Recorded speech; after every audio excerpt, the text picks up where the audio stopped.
ब्रह्मभूतानन्दजी इदानीं समादरणं भविष्यति। डॉक्टर कार्यमात्र विजयन तंत्रिणः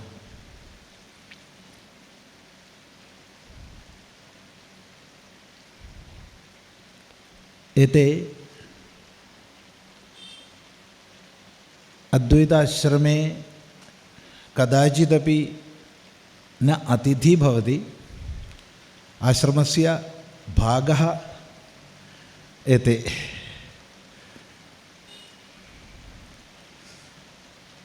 अस्माकं मनसि एका चिन्ता आगता, उत्तरभारतात् अन्यस्मादपि प्रदेशात् बहवः महात्मानः आगच्छन्ति अत्र एतस्मिन् कार्यक्रमे। तदानीं के अत्र आदर्तव्याः।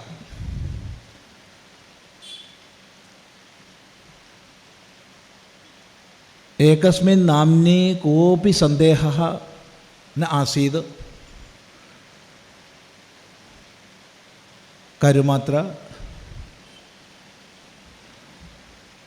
विजयन तंत्री यद्यपि स आश्रमस्य भागः, आश्रमस्य पुरोहितः, अत्र सर्वेषु संस्कारकर्मसु एते एव नेतृत्वं दत्वा सर्वं सुभद्रम्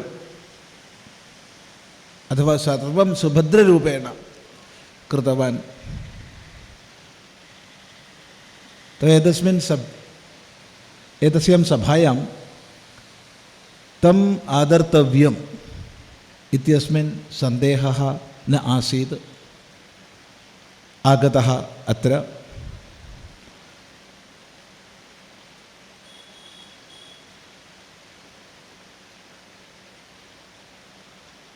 दीर्घभाषणं न करोमि अहं, किन्तु एकं वाचकम् अवश्यमेव वक्तव्यम्। पुराणेषु अन्येषु साहित्यकृतिषु च कथमासीत् अस्माकं गुरुकुलसम्प्रदायम् इति वयं सर्वे विविधेषु ग्रन्थेषु पठामः। किन्तु इदानीन्तन लोके तावस्थितिं न पश्यामः। सर्वत्र औपचारिकरीतिः एव प्रचलति। किन्तु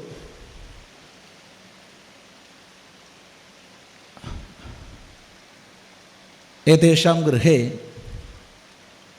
अहं बहुवारं गतः, न एकवारं न द्विवारं, बहुवारम् अहं गतः।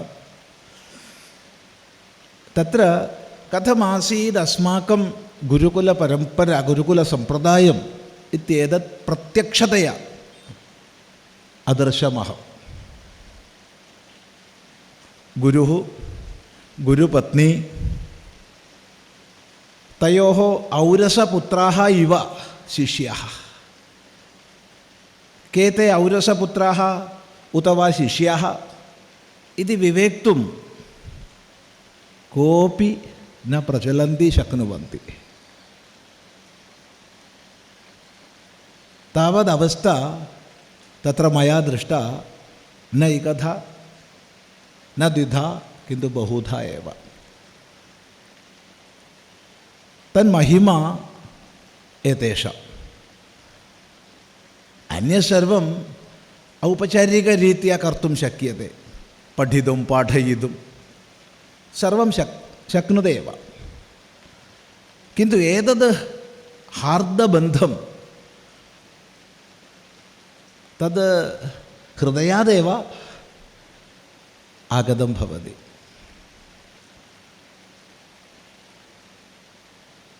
अद्वैताश्रमं नमामि शङ्करम् इति कार्यक्रमं च अत्यादरपूर्वम् एतेषां महाभागानाम् आदरं करोति.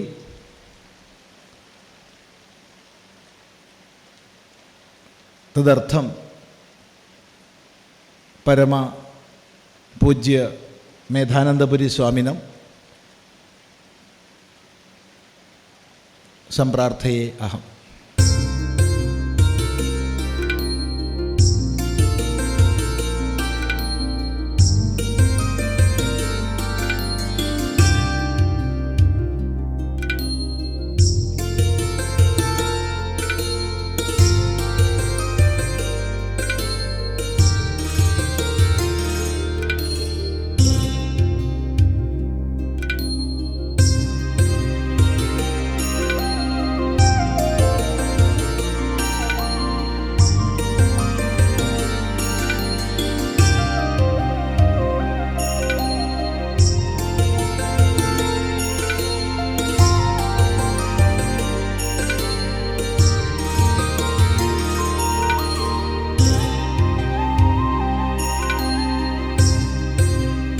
നമോ ഗുരുഭ്യഃ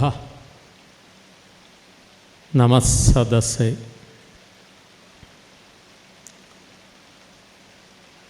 അസ്മിൻ ശുഭസന്ദർഭേ അത്ര ആഗന്തും മഹതാം ഋഷിവര്യാണാം ദർശനം കർത്തും തഥാ സമാദരണം സ്വീകർത്തും ച ലബ്ധഭാഗ്യോയം ജനഃ സ്വയം ധന്യം ഗണയാമി. പ്രാധാന്യേന തന്ത്രശാസ്ത്രസ്യ പരതയാ തന്ത്രസപര്യായാഃ പരതയാ ച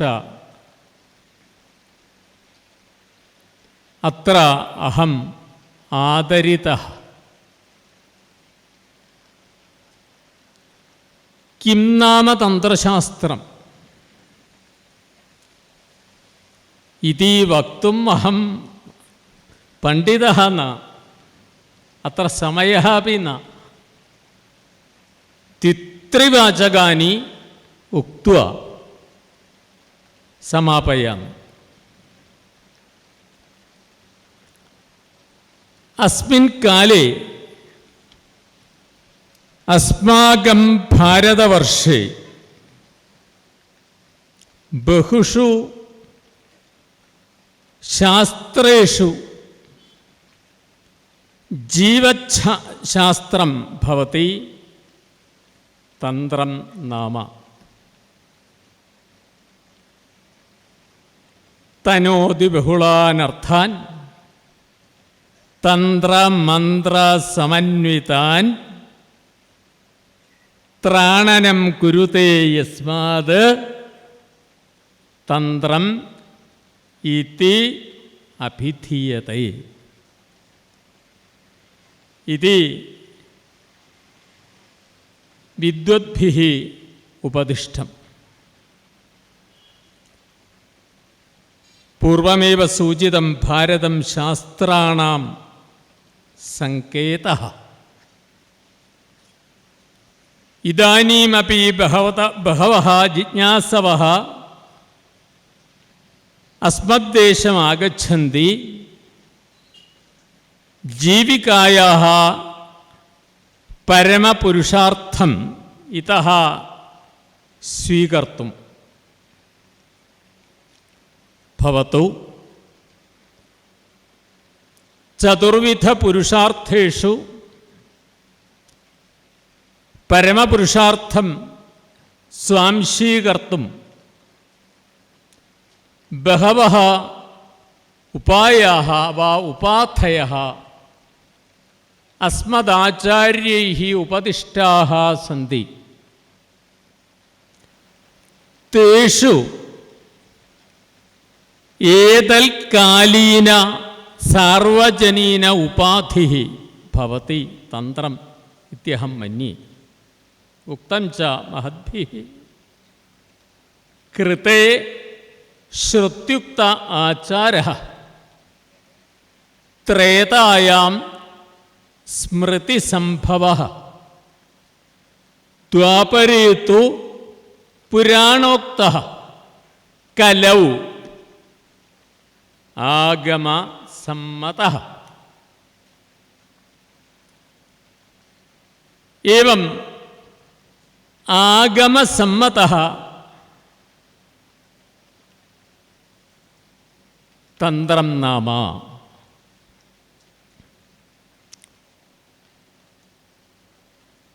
ബഹവഃ ശാസ്ത്രാः ഇതി മയാ ഉക്തം. കേചന ഭോഗസ്യ പ്രാധാന്യം കൽപ്പയന്തി, കേചന മോക്ഷസ്യ പ്രാധാന്യം കൽപ്പയന്തി. ഉഭയമപി കഥം ലഭ്യത്തെ? ഉക്തം വാമകേശ്വരതന്ത്രേ യത്രാസ്തി ഭോഗോ ന ച തത്ര മോക്ഷഃ, യത്രാസ്തി മോക്ഷോ ന ച തത്ര ഭോഗഃ. ശ്രീസുന്ദരീ സേവന തത്പരാണാം ഭോഗശ്ച മോക്ഷശ്ച കരസ്ഥ ഏവ. താദൃശം ഭവതി തന്ത്രശാസ്ത്രം നാമ. തന്ത്രസ്യ ഉൽപ്പത്തിഃ ആവിർഭാവഃ തദ്വിഷയെ വയമേവം വദാമഃ. ആഗതം പഞ്ചവക്ത്രാത്തു ഗതഞ്ച ഗിരിജാമുഖേ മതഞ്ച വാസുദേവസ്യ തസ്മാത് ആഗമ ഉച്യത്തെ. ആഗമസമ്പ്രദായമനുസൃത്യ ഭഗവാൻ ശ്രീ പരമേശ്വരഃ സ്വയം ബഹുധാ ഭവിതവ്യമിതി ചിന്തിതവാൻ. സോ അകാമയത ബഹൂസ്യാം പ്രജായേയം. ഏവം പരമേശ്വരസ്യ ഇച്ഛാനുസാരേണ പരമേശ്വരാത് ആവിർഭൂത പരമേശ്വര അഭിന്ന ശക്തി ഏവ ദൃശ്യപ്രപഞ്ചസ്യ ഹേതുഭൂത. ശക്തി സുഷുമ്നാദ്വാരാ സഹസ്രാരാത് അധഃ അധഃ ആഗത്യ മൂലാധാരം പ്രാപ്ത കുണ്ഡലിത സർപ്പാകാരേണ സ്ഥിതിം കരോതി. തന്ത്രശാസ്ത്രമനുസൃത്യ മുക്തി നാമ താദൃശ്യാഃ കുണ്ഡലിനി ശക്തേഃ സാധനയാ പ്രബോധനം ഉത്ഥാപനം ഉപരിഗമനം ശിവപദപ്രാപ്തി ച. ഏതദ് വിശദീകൃതം ഭഗവത്പാദൈഃ സൗന്ദര്യലഹരി സ്തോത്രേ. മഹിം മൂലാധാരേ കമപി മണിപൂരേ ഹുതവഹം സ്ഥിതം സ്വാധിഷ്ഠാനേ ഹൃദി മരുതമാകാശമുപരി മനോപി ഭ്രൂമധ്യേ സകലമപി ഭിത്വാ കുളപഥം സഹസ്രാരേ പത്മേ സഹരഹസി പത്യാ വിഹരസേ. താദൃശി അനുഭൂതി ഭുക്തിമുക്തിപ്രദ കഥം ലഭ്യത്തെ? തന്ത്രസാധനയാ ലഭ്യത്തെ. ഗുരോഃ സകാശാത് ദീക്ഷാം. ദീക്ഷാ നാമ ദീയത്തെ ശിവസായുജ്യം ക്ഷീയന്തേ സർവപാതകാഃ തസ്മാത് ദീക്ഷ ഇതി സംപ്രോക്ത ലഭത്തെ. കഥം? പുണ്യസഞ്ചയൈഃ. താദൃശദീക്ഷാനുസാരേണ മന്ത്രസാധനാം വാ മന്ത്രപുരസ്ചരണം കൃത്വാ പരമപദപ്രാപ്തി. സഹൈവ മന്ത്രസിദ്ധഃ. താദൃശമന്ത്രസിദ്ധസ്യ സ്വകീയമന്ത്രപ്രഭാവേന അന്യേഷാമപി പ്രയോജനം കർത്തും ശക്യത്തെ. മാർഗദ്വയം അസ്മിൻ വിഷയെ ഉപദിഷ്ടം. ഏകം ഷൽക്കർമ്മനിർവഹണം, അന്യത് മന്ദിരാർച്ചന. ഷൽക്കർമ്മനിർവഹണം ആത്മീയ ഭാവനയായേവ ആചാര്യൈഃ ഉപദിഷ്ടം. തസ്യ ദുരുപയോഗം യേന കേനാപി കൃതം ചെയ്ത് തത്ര ശാസ്ത്രസ്യ ദായിത്വം വ ഉത്തരവാദിത്വം നാസ്തിയേവ. ശാന്തി, വശ്യം, സ്തംഭനം, ഉച്ചാടനം, വിദ്വേഷണം, മാരണം. തദേവ ഇദാനീം വിശദീകർത്തും സമയഃ ന. തഥാ മന്ദിരാർച്ചന. മന്ദിരം ഇത്യസ്യ കേരളേഷു ക്ഷേത്രം ഇതി സംജ്ഞ. ക്ഷീയതേ പാതകം യേന തേന ഇദം ക്ഷേത്രം ഉച്യതേ. ഏകഃ മന്ത്രസിദ്ധഃ സ്വസ്യ മഹത് മന്ത്രപ്രഭാവം അന്യേഷാമപി പ്രയോജനായ ഏകസ്മിൻ ബിംബേ സമന്വയം കൃത്വ ലോകാനുഗ്രഹാർത്ഥം ദേഹസമാന മന്ദിരേ. ദേഹോ ദേവാലയ പ്രോക്തഃ ജീവോ ദേവ സദാശിവഃ ഇതി ആചാര്യൈഃ ഉപദിഷ്ടം. തത്ര പ്രതിഷ്ഠാം കരോതി. കിമർത്ഥം? പ്രതിഷ്ഠാനന്തരം തന്ത്രേ വചനം തത് കിമർത്ഥമിതി സൂചയതി.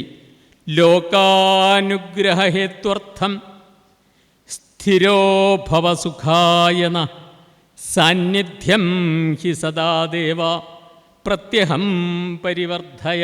വിസ്തരേണ ന വദാമി. താദൃശ യോഗ്യപ്രതിഷ്ഠാപിത മന്ദിരേ അസ്മാഭി യാതി ദേവത്വം മഹദ്ഭി സുപ്രതിഷ്ഠിതഃ. തത്ര തച്ചൈതന്യസ്യ സ്ഥായീഭാവായ ആചാര്യസ്യ ക്രിയാഃ അർച്ചകസ്യ പ്രതിദിന അർച്ചന. അർച്ചകസ്യ പ്രഭാവേന ശിലാ ഭവതി ശങ്കരഃ ഇതി വിദ്വാംസഃ വദന്തി. തത് സ്വീകർത്തുമേവ സാധാരണജനാः മന്ദിരം ആഗച്ഛന്തി. തത്ര ആഗത്യ വന്ദനം, പ്രദക്ഷിണം, നമസ്കാരം, മന്ത്രജപം അഥവാ സ്തോത്രപാഠഃ, അന്തിമരൂപേണ പ്രസാദസ്വീകരണം കുർവന്തി ചേത് ഭഗവതാപി ഉപദിഷ്ടം പ്രസാദേ സർവദുഃഖാനാം ഹാനിരസ്യോപജായതേ. തഥാപി അഹമിദാനീം കിഞ്ചിത് വിഷാദേന വദാമി. പ്രസാദമിത്യുക്തേ അഭിഷിക്തതീർത്ഥം അർച്ചിതപുഷ്പം ലേപിതചന്ദനഭസ്മാദികം നിവേദിത നൈവേദ്യം. തഥാപി ശബരിമലാതഃ യക്കോപി പ്രസാദം മാ സ്വീകരോതു. തത്ര പ്രസാദം ന അന്യത് കിമപി ഇതി. ഏതത് ശ്രുത്വാ ദേവസ്വം ബോർഡ് ജനാഃ മാം പ്രതി ശകാരം കുർവന്തി വാ ഇതി മമ സന്ദേഹഃ. ഗുരോഃ കൃപയാ ന ഭവിഷ്യതി ഇതി വിശ്വാസം കരോമി. പ്രസാദേ സർവദുഃഖാനാം ഹാനിരസ്യോപജായതേ. ഏവം സാധാരണജനാനാം സാധകരൂപേണ പരിവർത്തനം കർത്തും അസ്മദ് ഗുരുപാദാഃ മാധവജി മഹാശയാഃ ക്ഷേത്രചൈതന്യരഹസ്യേ ഏവം വദന്തി. യഥാ തിലേ തൈലം തദ്വത് അസ്മിൻ പ്രപഞ്ചേ അന്തർലീനം മഹച്ചൈതന്യം ഏകസ്മിൻ ബിംബേ സന്നിവേശ്യ ലോകാനുഗ്രഹാർത്ഥം സ്ഥാപിത ശക്തിപീഠം ഭവതി മന്ദിരം നാമ. തത്ര ആചാര്യ തപസ ആമ്നായ ജപേന നിയമേന ഉത്സവേന അന്നദാനേന ക്ഷേത്രവൃദ്ധി. അത്ര മഹത്പാരായണം വിദ്വാംസഃ ആഗത്യ കുർവന്തി. തദപി ലോകാനുഗ്രഹായ. തഥാ ഭഗവതാ ഉക്തം ചതുർവിധാ ഭജന്തേ മാം. ആർത്തഃ ജിജ്ഞാസുഃ അർത്ഥാർത്ഥി ജ്ഞാനി. മമ അനുഭവരൂപേണ ഇദാനീം കേവലം ദ്വാവേവ. ആർത്തഃ അർത്ഥാർത്ഥി, ജ്ഞാനി നാസ്തി. തഥാ ജിജ്ഞാസവഃ അപി നൈവ തേ ആവശ്യകാഃ. ഏവം ഏതാദൃശ പാരായണം സർവേഷു മന്ദിരേഷു അവശ്യം കർത്തവ്യം. തത് വിശദീകരണം കർത്തവ്യം. തജ്ഞാനം ഭക്തജനേഭ്യ ദാതവ്യം. നഹി ജ്ഞാനേന സദൃശം പവിത്രം ഇഹ വിദ്യതേ ഇതി ഭഗവതാ ഉക്തം. ഏവം അത്രയേ സന്നിഹിതാഃ ഏതത് പാരായണം മഹതാം പ്രഭാഷണം ച ശ്രുതവന്തഃ തേ ധന്യാഃ. ഏതാദൃശ കാര്യാണി സർവത്ര ഭവന്തു ഇതി പ്രാർത്ഥയാമി. തഥാ അസ്മിൻ സദസി ബഹുമാനം ദാതും ആദരണം ദാതും കഃ. കാളിദാസസ്യ വചനമഹം സ്മരാമി. ക്വ സൂര്യപ്രഭവോ വംശഃ ക്വ ച അല്പവിഷയാ മതിഃ തിഥീർഷുർദുസ്തരം മോഹാത് ഉടുപേനാസ്മി സാഗരം. അഹം തന്ത്രശാസ്ത്രം സമ്യക് ന ജ്ഞാതവാൻ തഥാപി ഗുരൂണാം കൃപയാ കിഞ്ചിത് അധീതവാൻ. സമുദ്രസ്യ സമീപം ഗത്വാ അഹം സമുദ്രതരണം കൃതവാൻ ഇതി യദി ഏകഃ വദതി തർഹി തത് സമീചീനമേവ ഭവിഷ്യതി. തഥാപി ഗുരോഃ കൃപയാ മഹതാം അനുഗ്രഹേണ അഹം സമ്മാനിതഃ. തേനാഹം മമ ധന്യതാം കൃതജ്ഞതാം ച അത്ര പ്രകടയാമി. അന്യത് അത്ര അഹം ധന്യതാം കഥം ഭാവയാമി ഇത്യുക്തേ മഹതാം ദർശനം. മഹതാം ദർശനം പുണ്യം തീർത്ഥഭൂത ഹി സാധവഃ. തീർത്ഥം ഫലതി കാലേന സദ്യ സാധു സമാഗമഃ. ഏവം ഏതേഷാം അത്ര സന്നിഹിതാനാം മഹതാം വിദുഷാം തപോധനാനാം അനുഗ്രഹം പുനഃപുനഃ ഭവതു ഇതി സംപ്രാർത്ഥ്യ അസ്മാകം തന്ത്രശാസ്ത്രേ പൂജാ സമാപ്തി ഏകം മന്ത്രശ്ലോകമുക്ത്വാ ഏവ സംപൂജകാനാം പരിപാലകാനാം ജിതേന്ദ്രിയാണാം ച തപോധനാനാം ദേശസ്യ രാഷ്ട്രസ്യ കുലസ്യ രാജ്ഞാം കരോതു ശാന്തിം ഭഗവാൻ കുലേശഃ. അസ്യ മഹത് യജ്ഞസ്യ സാഫല്യം അസ്മിൻ കേരളദേശേ കേരളതഃ ആരഭ്യ കാശ്മീരപര്യന്തം അസ്മിൻ രാഷ്ട്രേ നിശ്ചയേന ഭവിഷ്യതി ഇതി അത്ര ദൃഢതയാ ഉക്ത്വാ അഹം വിരമാമി. യശിവോ നാമരൂപാഭ്യാം യാ ദേവീ സർവമംഗള തയോഃ സംസ്മരണാത് പുംസാം സർവതോ जयमंगलम हरि। सभा में उपस्थित संत वृंदों को मेरा प्रणाम।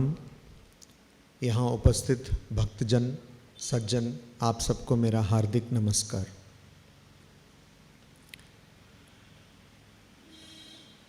मैं सर्वप्रथम अपना कृतज्ञता ज्ञापन करना चाहूँगा पूजनीय स्वामी चिदानंदपुरी महाराज जी को। एक तो उन्होंने इस भव्य समारोह का आयोजन किया और दूसरा मुझे इसमें अंश ग्रहण करने का ये अवसर दिया। मैं महाराज का बहुत आभारी हूँ। और जब भी ऐसे सभा आयोजित की जाती हैं और विशेष रूप से जब हम परंपरागत रूप से भाष्य का अध्ययन करते हैं, अध्यापन करते हैं, तब स्मरण होता है भगवत्पाद शंकराचार्य देव का ये कथन कि अगर कोई बुद्धिमान भी हो, अगर किसी में युक्तिगत विद्या भी हो, अगर वो व्यक्ति परंपरा को त्याग कर ज्ञान का अध्ययन या अध्यापन करता है, उसको मूर्ख समझकर उपेक्षा उसकी की जानी चाहिए। संस्कृत भाषा समृद्ध भाषा है। विवेकानंद, स्वामी विवेकानंद ने कहा कि संस्कृत का अध्ययन करना चाहिए, क्योंकि संस्कृत हमें संस्कृति प्रदान करती है, परंतु इसका अध्ययन गुरु शिष्य परंपरा के अंतर्गत ही करना चाहिए। संस्कृत एक ऐसी भाषा है जिसमें एक ही शब्द के कई पर्यायवाची हो सकते हैं, और उदाहरण स्वरूप देव जो शब्द है इसका अर्थ देवता भी हो सकता है, इसका अर्थ जो जुआरी है वो भी हो सकता है। अतएव संस्कृत भाषा को सीखना गुरुकुल संप्रदाय में ही अनिवार्य है। और जब भाषाओं की बात हो रही है तो कार्यक्रम जो प्रकाशित किया गया उसमें मुझसे कहा गया था कि मैं मलयालम में अपना वक्तव्य रखूं। मैंने महाराज जी से विनती की कि मैं हिंदी में बोलूँगा, वो इसलिए क्योंकि मुझे ज्ञात था कि यहाँ पे संत गणों का समावेश होगा, और मैं चाहता था कि जो कुछ मुझे गुरु परंपरा में ज्ञान प्राप्त हुआ है उसको मैं संतों के साथ साझा कर सकूं। जब मैं यहाँ आया तो मैंने देखा कि यहाँ पे और भी ऐसे व्यक्ति बैठे हुए हैं जो शायद हिंदी इतनी अच्छी तरीके से नहीं समझते। तो अगर महाराज जी की आज्ञा हो तो मैं अंग्रेजी में अपना वक्तव्य रखूंगा। The word Shastra in Sanskrit, among other meanings, has this meaning of disciplining.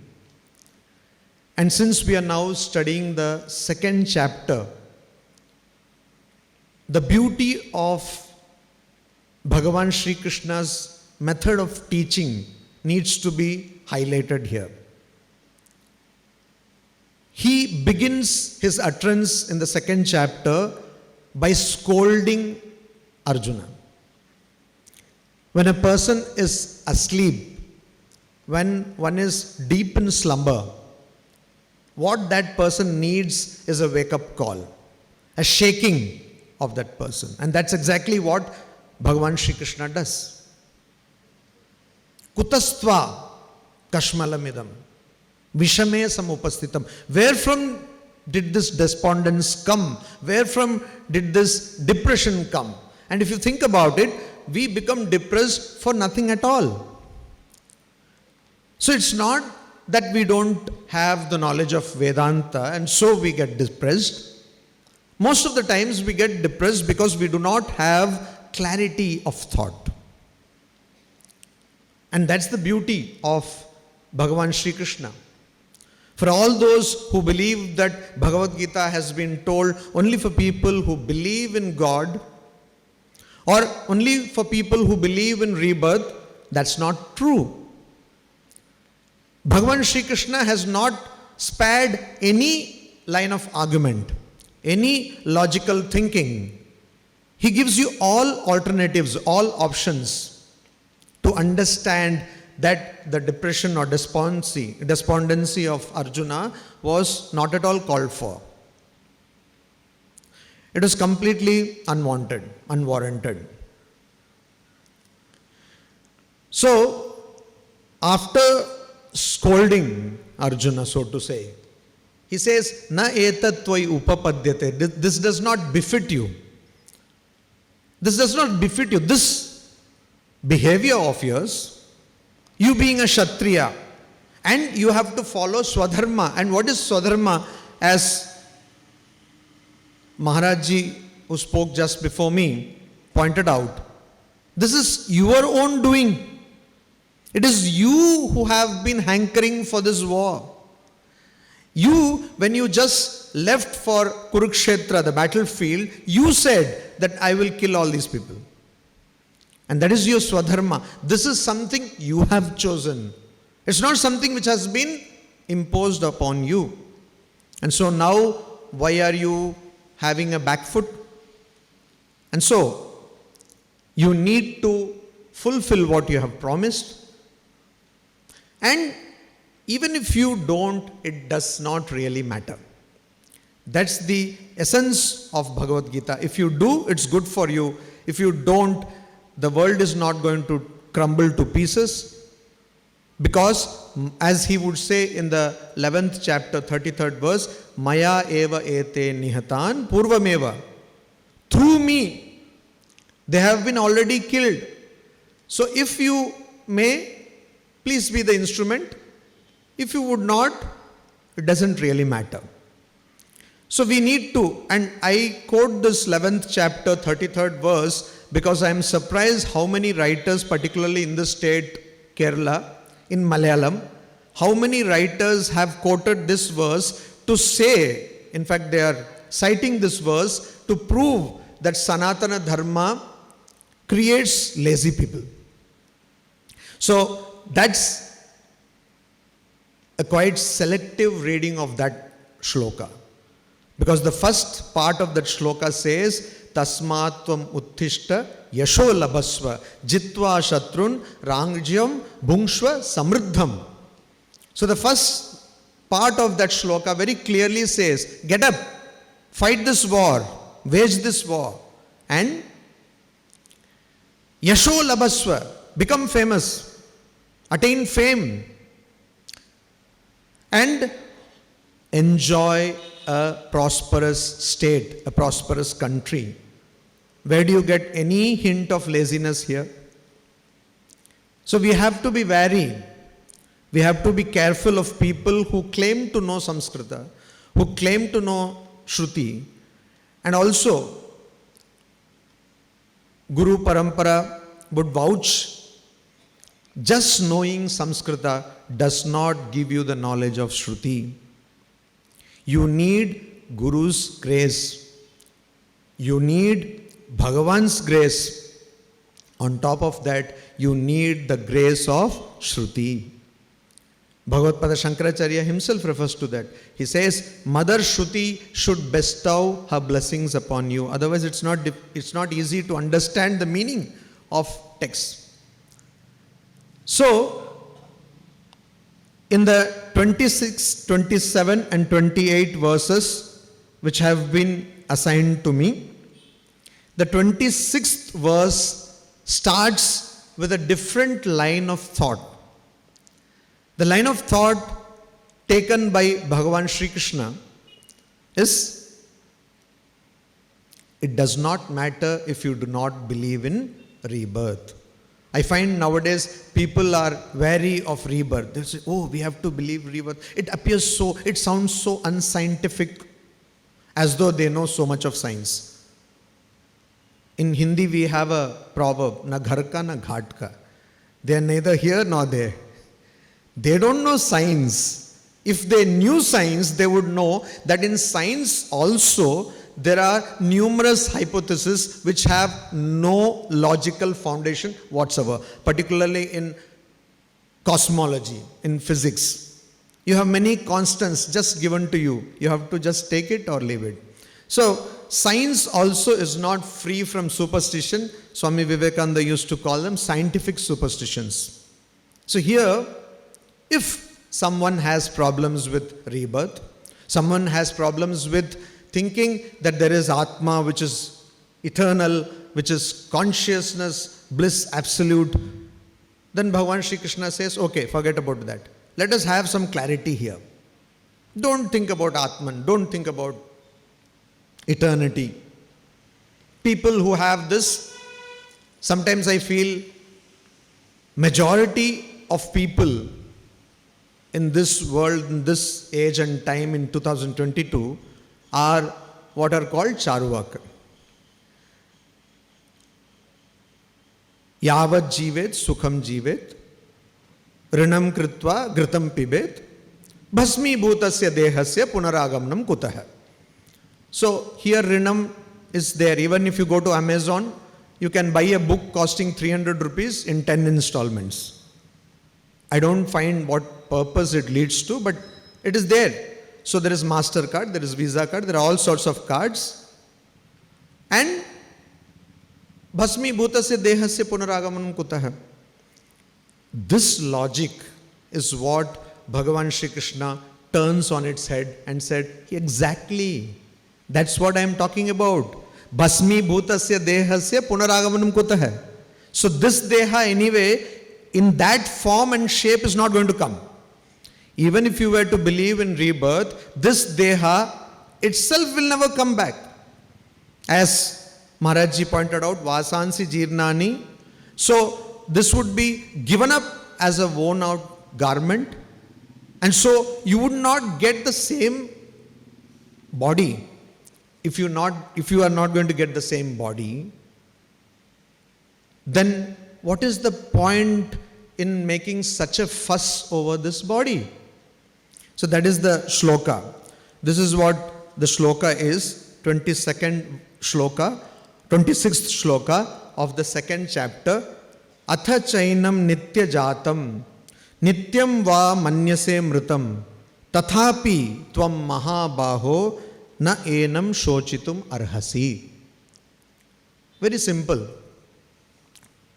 All of you who are aware of physics would know there is a concept called multiverse. That means parallelly there are many universes. And each one of you has different avatara in each of those universes. Imagination running right. So, atha cha enam nitya jatam nityam va mritam manyase. So if you were to think enam, that means this means self, atman, this brahman, atman. If you were to think it is nitya jatam, if you were to think it is each time a body is born, atman is also born. And nityam va mritam, if you were to think that each time a body dies, atman also dies. So 10,000 people dying, 10,000 atmans are dying. 10,000 people getting born, 10,000 atmans are getting born. Even if you think so, tathapi, even then. So it's a completely materialistic thinking.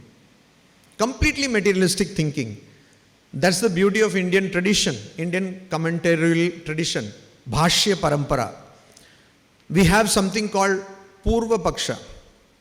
So, it's not easy to be an Indian philosopher because it does not suffice if you know, it is not sufficient if you know the philosophy which you belong to.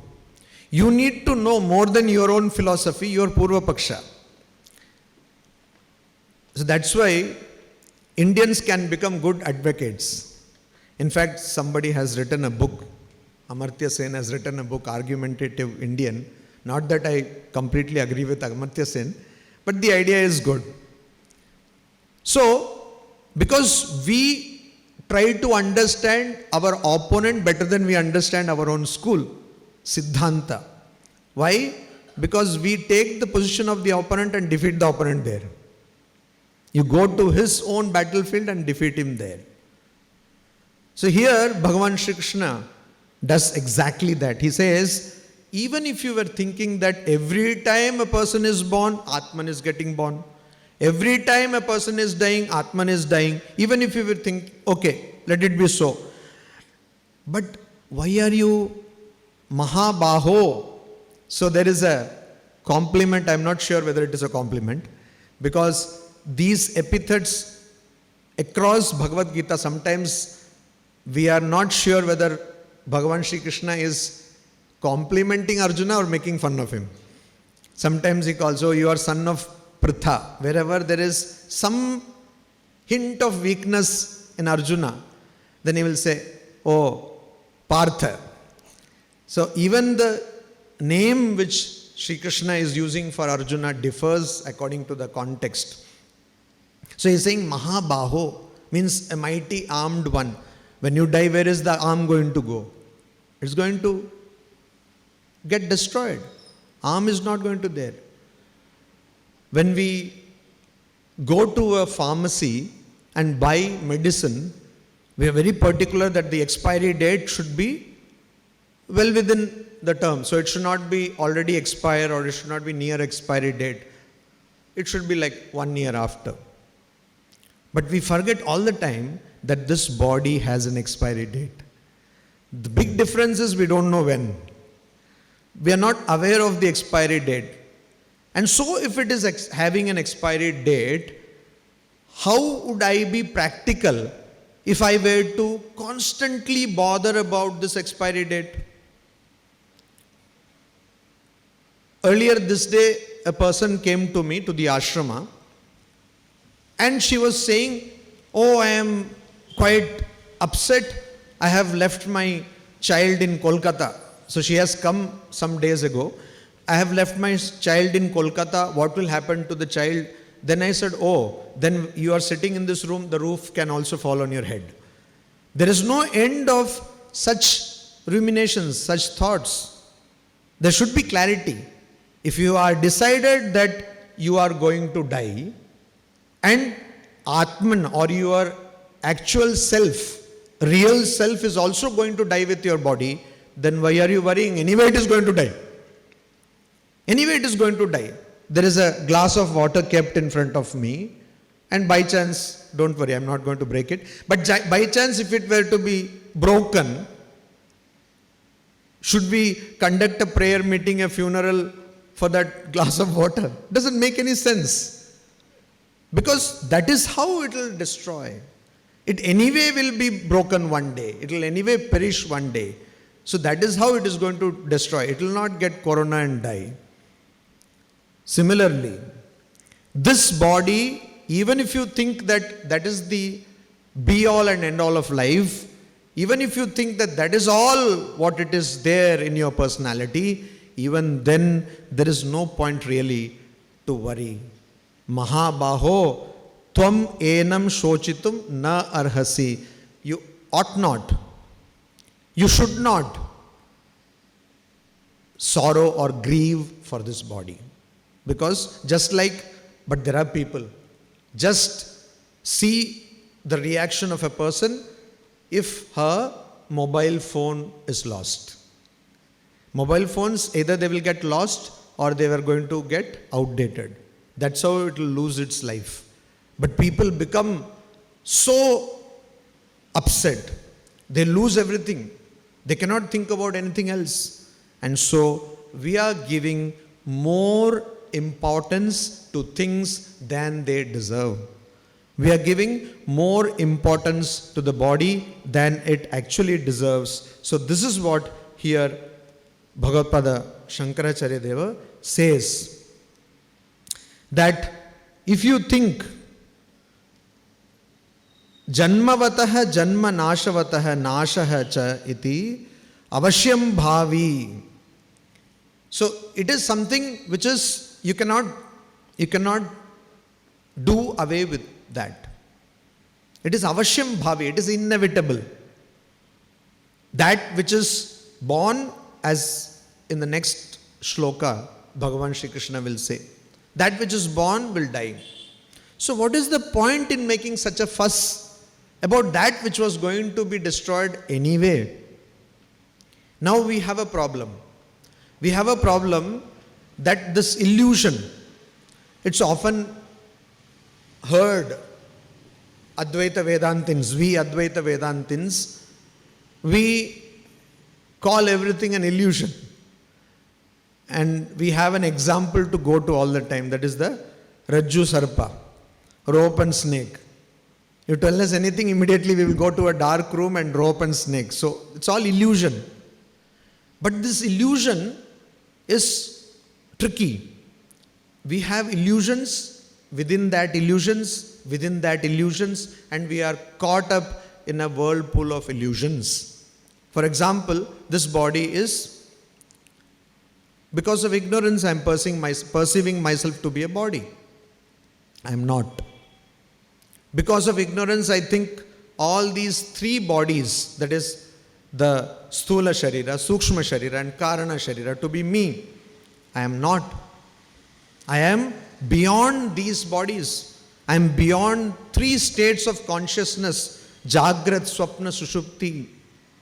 I am that which sees these consciousness states, as Bhagavad Shankaracharya Deva tells in his beautiful Manisha Panchakam, Jagrat, Swapna, Sushupti, Shu, Sfutatara, Yaj, Samvrit, ujjumbate. So, Brahmadi pipili kanta tanushu prota jagat sakshini. Saivaham nacha drishya vastu iti. Dhrida pragya yasyasti chait satu dujostu chandalastu guru rityasha manisha mama. So, this four-faced Brahma to an ant, all these bodies are pervaded by that consciousness. One who knows this, let that person be a Brahmana or a Chandala, is my Guru. This is my firm conviction. So, Saivaham, I am that Sakshi, Jagat Sakshini, I am that witness, I am that consciousness, Nacha Drishya Vastu, not the seen but the seer. That is what I am. But what do I am thinking? I am thinking I am this body, I am the mind. Not only that, I think that I am what I possess. I also think I am what I see in the idiot box called TV or on the internet. So people watch serials and then they get trapped into the complicated relationships shown in the serial, and then they cry when someone dies, but nobody is actually dying. This happens because you have lost clarity of thought. What is clarity of thought? This body is perishable. And it is going to perish anyway. So, come to terms with the fact that this body will perish. Once you have accepted that, then whatever needs to be done as part of your Swadharma, with this body, through this body, do it without getting attached either to the Swadharma or to the fruits of the Swadharma. Very simple. So just keep doing what your prarabdha karma makes you do. In the very same Manisha Panchakam, Bhagavad Pada Shankaracharya Deva says, Prarabdhaya samarpitam swavipuhu guru rityesha manisha mama. Swavapuhu, his body or her body, one who has surrendered that body to prarabdha karma. So that is not your doing. That is the doing of the tendencies carried over lifetimes, which is not your nature. So, even if you think that you are the body, even if you think that Atman is the body, even if you think that Atman is perishable, even then it makes no sense that you should make such a hue and cry about this Atman getting destroyed, because anyway it will get destroyed. So make as much use of it till it lasts. Such practical advice. This second chapter is called Sankhya Yoga, or the yoga of jnana or knowledge. Bhagavan Sri Krishna does not tell Arjuna, oh, you should fight the war. If you fight the war, you will get a lot of place to rule upon. So many people will become your ruled. All these things he does not say. He points out the real nature of Arjuna. He gives the wisdom and then leaves it at that he will do whatever is necessary. Afterwards, the next shloka is the 27th shloka. So here, Bhagavan Sri Krishna says, again, a different line of argument, a different logic. Jatasya hi dhruvo mrityuhu, dhruvam janma mritasya cha, tasmad apariharyerthe na tvam shochitum arhasi. So you need not grieve, you don't need to become sorrowful. Because jatasya, that which is born, mrityuhu dhruvaha, of that which is born, that which is created, mrityu, death or destruction, is dhruvaha, is certain. How do you know something is unreal? Generally, we say, I know it is there. How? I saw it. Since I saw it, because I saw it, it is there. But how do you know something is unreal? If you see something, it is unreal. Something is unreal if you see it. If it is indriya grahya, if it can be perceived by the sense organs, then it is unreal. So, the whole understanding of reality is completely destroyed. We generally think if I see something, it is real. No, if you see something, then that is proof enough that it is unreal. So if anything is unreal, it is going to be destroyed. Over space, it is going to be destroyed. This clock, it is only here. It is not here. So it is destroyed in space. It is here now in 2022, December 12th. It might not be there present, maybe 10 years or 20 years after. In time, it is destroyed. In causation, nimitta, if plastic stops to exist, ceases to exist, then this clock will cease to exist. And so, it is unreal. Anything that is created, anything which is born is unreal. And previously Maharajji talked about vikara, shad vikara. Yaska Muni talks about shad vikara. Jayate, asti, vardhate, viparinamate, apakshiyate, nashyati. So, these 6 stages are applicable to everything that is produced. And that is why jnana is not produced. Knowledge is never produced. Knowledge of Atman, Atma jnana is not produced. It is only covered by ignorance. It is swatasiddha, it is self-evident. It is not brought about, it is always there. But what is produced? The body is produced. And since the body is produced, it will definitely be destroyed. For that which is going to be destroyed, why are you making such a hue and cry about that? Why are you fussing about that? Jatasya hi dhruvam mrityuhu. Also, mritasya cha janma dhruvam. It's cyclical.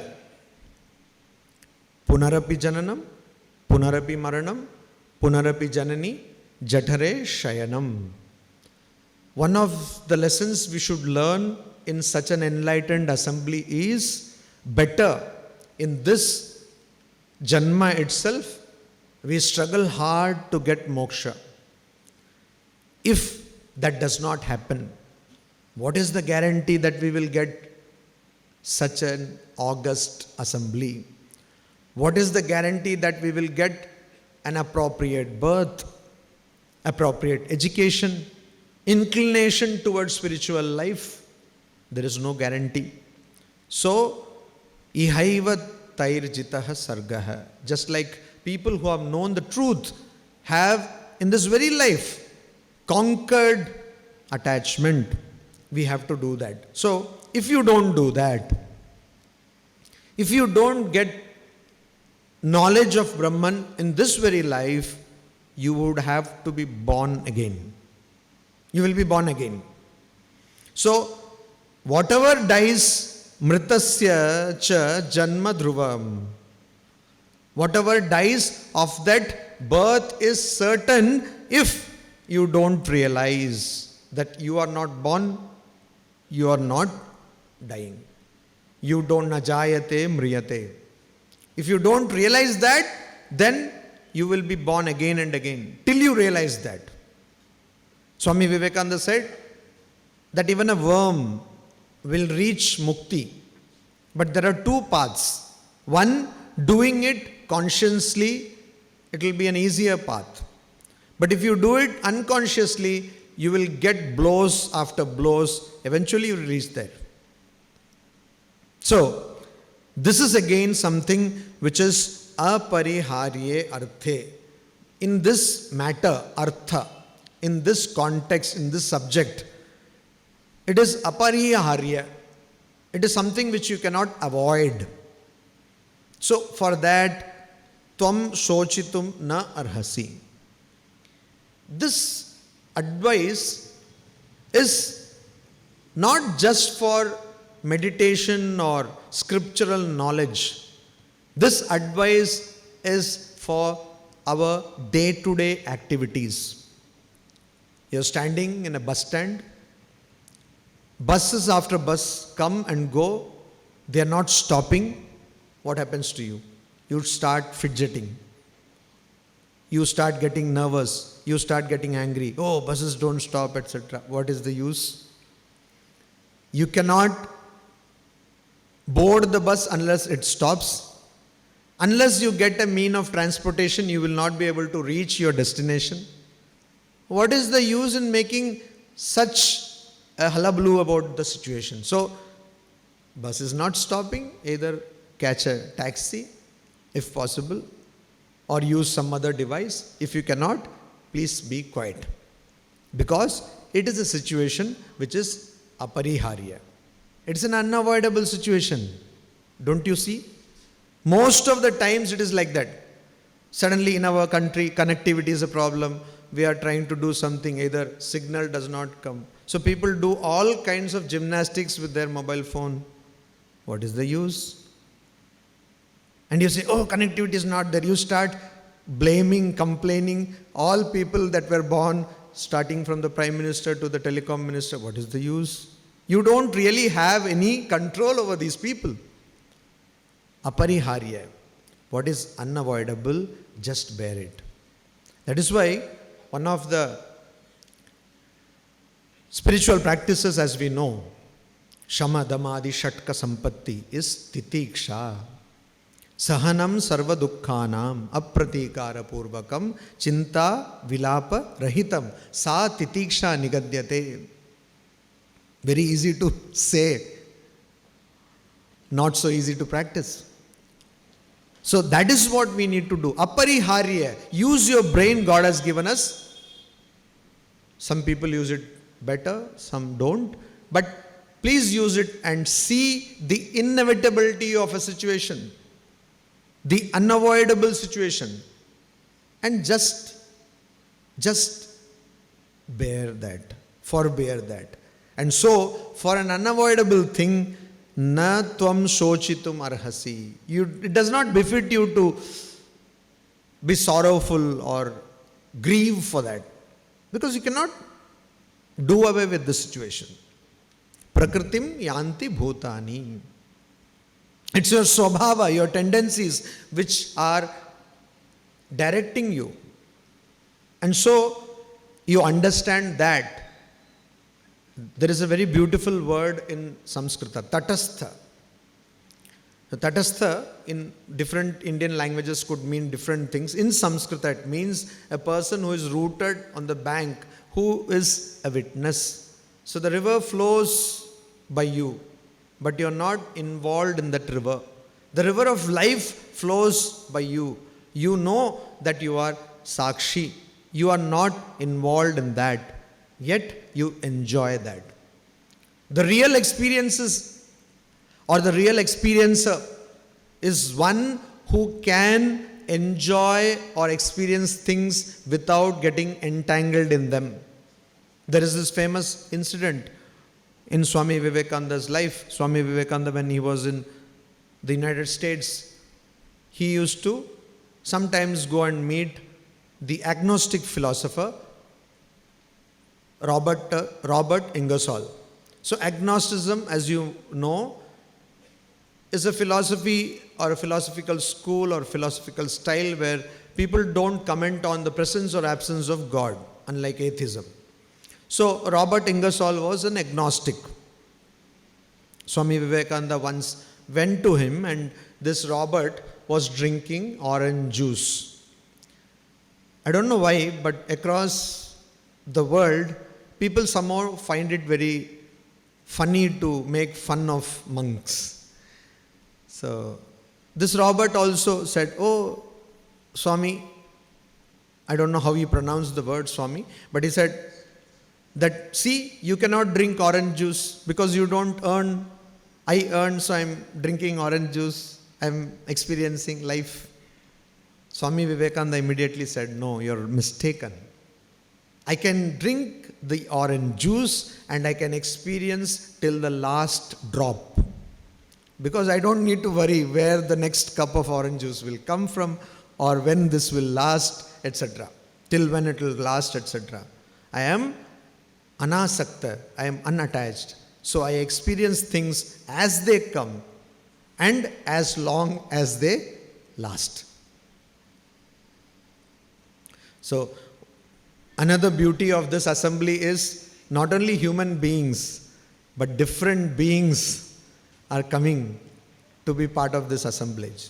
It's a great assembly. So, here, clarity of thought is what we need. And spirituality begins with clarity of thought. So, if you are not free, again, how do I know that I am free? How do I know that I am a mukta purusha?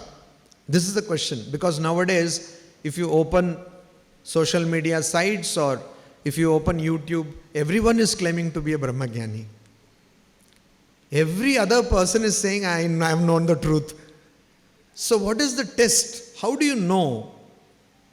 That test, unfortunately, can be applied by only the person who wants to know whether she or he is a Brahmagyani. The test is, you will not have any doubt about that. There was a Swami who was the president of Ramakrishna Math and Ramakrishna Mission. His name was Swami Madhavananda. He was a disciple of Holy Mother Sri Sarada Devi. Once a brahmachari of Belur Math, he had just joined the order. He was in the training center of Belur Math. He went to the Swamiji, Swami Madhavananda, and said, "Swamiji, I think I have realized Brahman. I think I have figured it out." So Swamiji said, "Yes, that is what we need. That's why you have left your hearth and home and come here. Of course you have realized."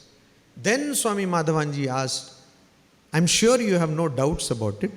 Then the brahmachari said, No, I have doubt. That's why I have come to you to clarify." He said, "Then you have not realized. If you have even a speck of doubt about it, then it is proof that you have not realized.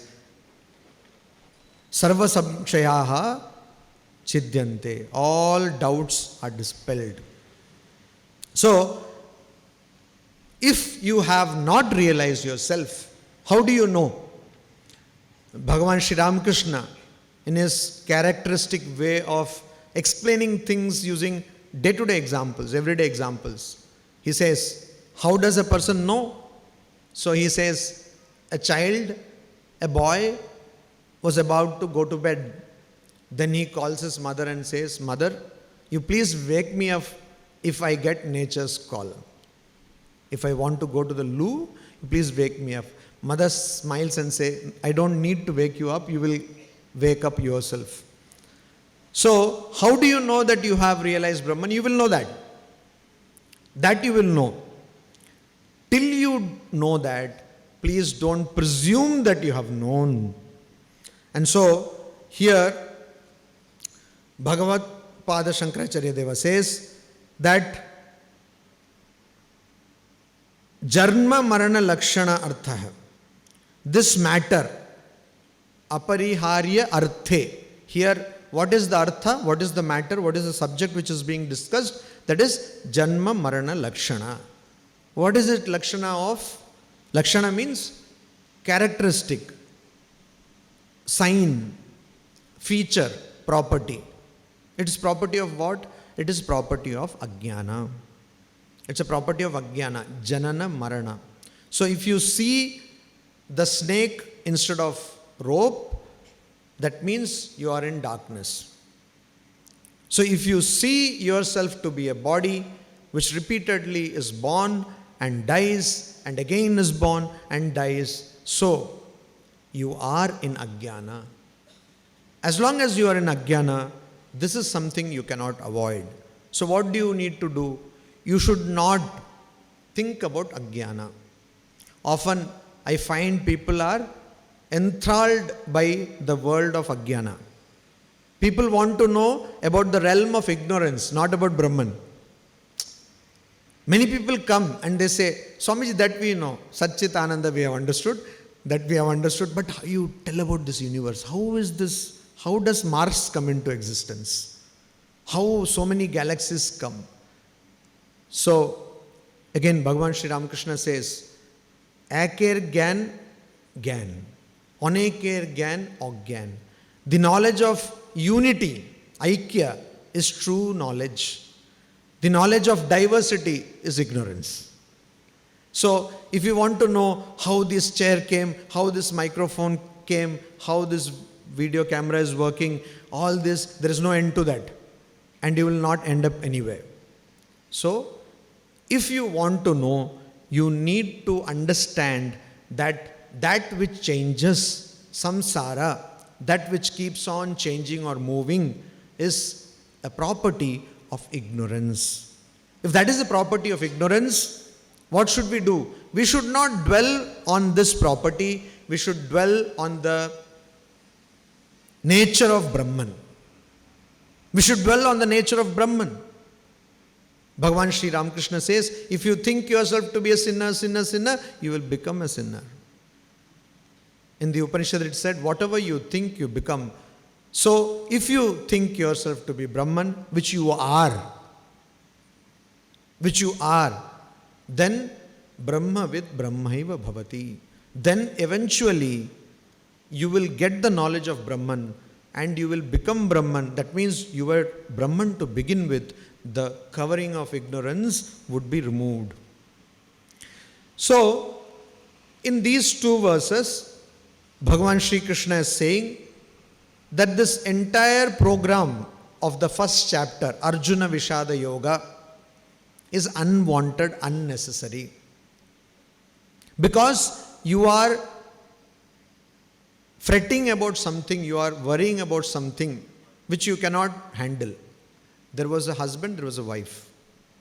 I don't know if this story is true, but for our context, it helps. So, another couple recently married, they were neighbors.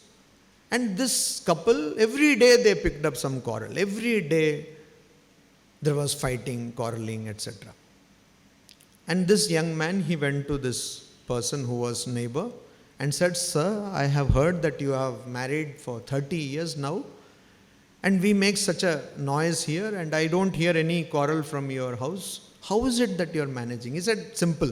We have division of labor.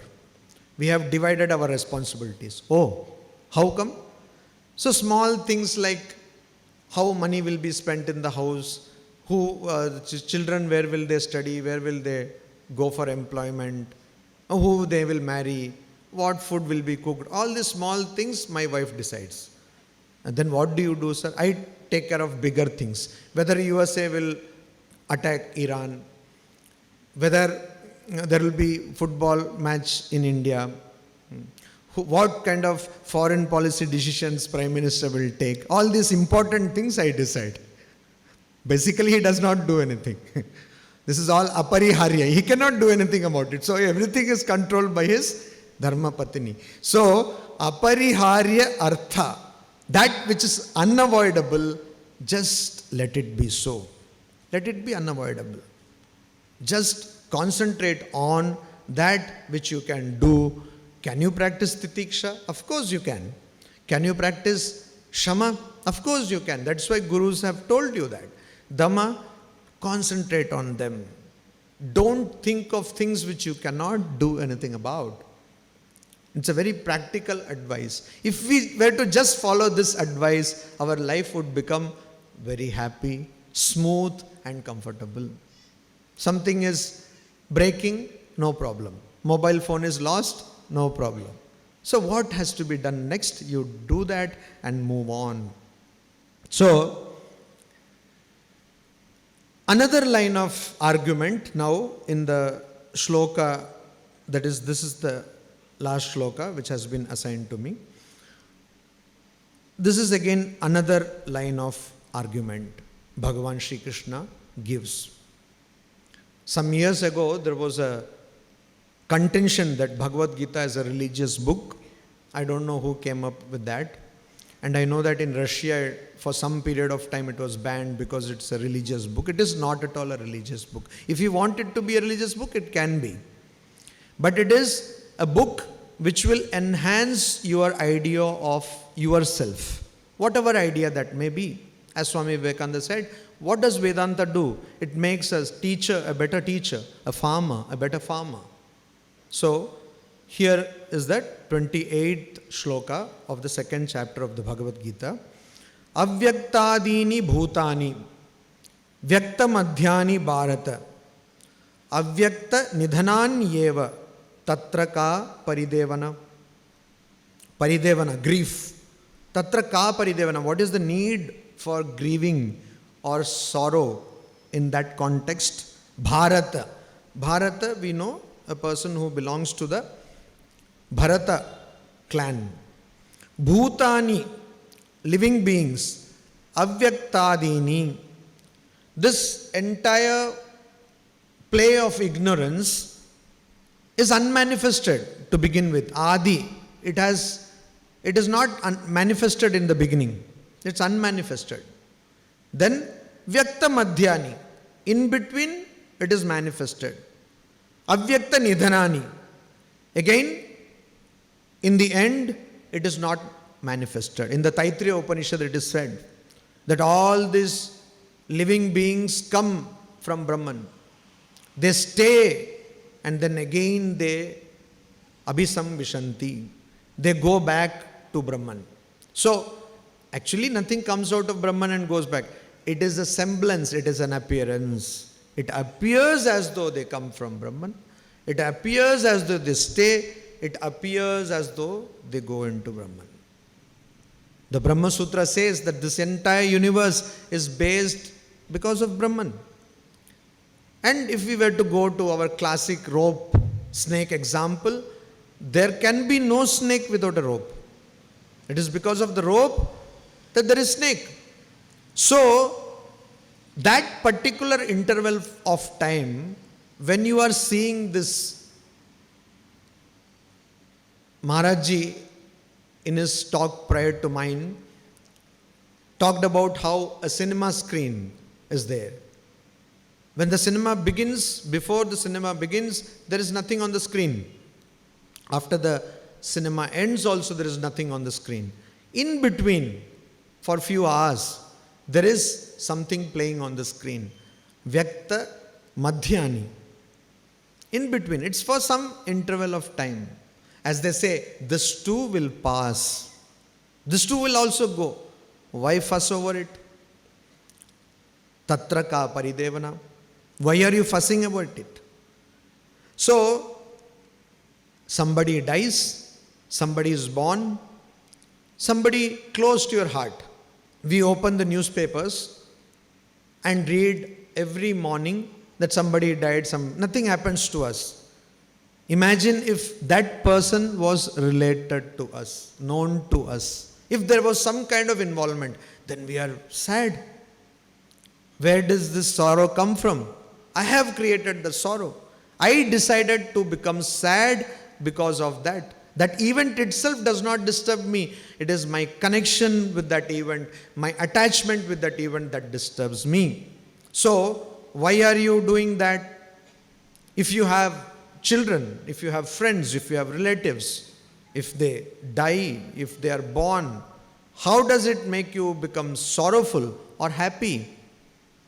Because they are just different permutations and combinations of Pancha Mahabhuta. What is this body? Different combination of this bhutas. Bhutas of course don't mean ghosts. Bhutas means this elements, 5 elements. That is what it is. So why are you thinking of this? The classic question asked by people to counter Advaita Vedanta is, oh, you are saying avidya, ajnana. When did this ajnana begin? When did it begin? So the answer is, how can that which has no existence begin? While saying that it begun, you are giving some existence to it. It did not begin. Swami Vivekananda in his lectures on Jnana Yoga, he brings this point and gives an anecdote. He says, in earlier days, there used to be inspectors who used to go to schools and inspect classes. And many funny anecdotes have come because of that. So, like one person went to a class, and we all know this anecdote, and he said, oh, who broke the bow of Rama, or something like that? Shiva. Then that person says, I did not. Then finally other person, I also don't know, sir, I have not. Then the class teacher came and said, sir, please don't make a big issue out of it. Whoever broke the bow, we will give you money and we will settle it. So, this kind of anecdote has come. There is another anecdote which Swami Vivekananda quotes in Jnana Yoga lectures. He says, a school inspector went and asked a child, why does not earth fall? Earth is suspended in mid-air in space. Why does mid-space, not air, why does it not fall? Then the child asks a counter question. Where will it fall to? In space, where will it fall to? So the question that Ajnana, when did it start, is an absurd question.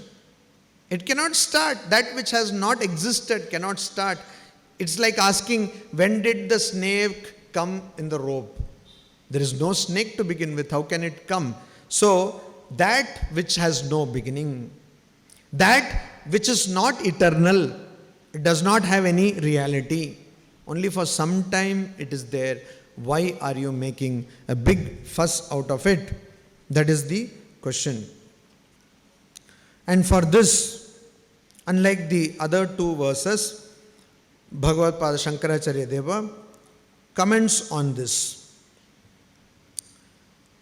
He says, you see, all these avyaktadini bhutani prag utpattehe, before their utpatti, these bhutani, this material, they were not then.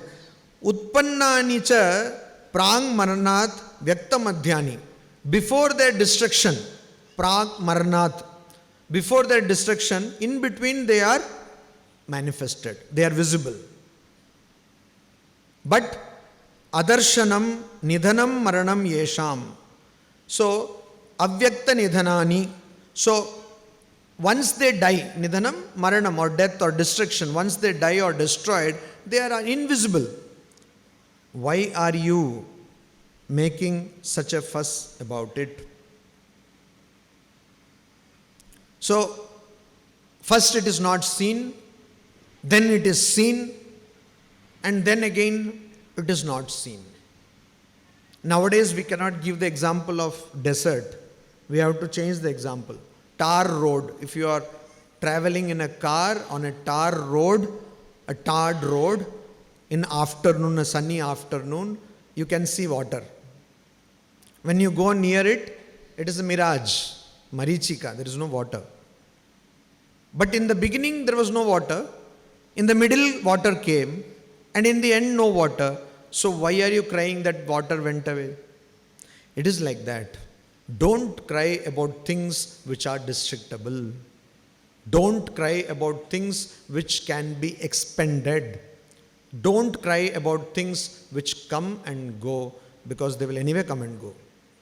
So we cry over wealth, we cry over knowledge, we cry over relationships. All these which you are seeing are phenomenal.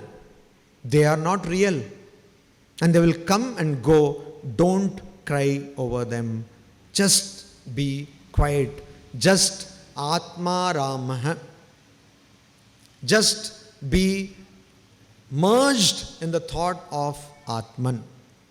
Atma Ratihi. Be in the bliss of the thought of Atman. And you will see that your life, this very empirical life, the great Pandit who was honored here was talking about how Tantra can be a great tool to achieve both bhoga and moksha. But not just Tantra, Advaita Vedanta, when understood properly and practiced properly, will help you experience more. As Swami Vivekananda said, till the last drop, without getting ruffled. Dukheshu anudvignamana, sukheshu vigataspriha. I pray to Bhagavan Shri Krishna, to the Acharya Parampara, to Bhagavad Pada Shankaracharya Deva, that all of us be blessed with the knowledge of Brahman in this very life,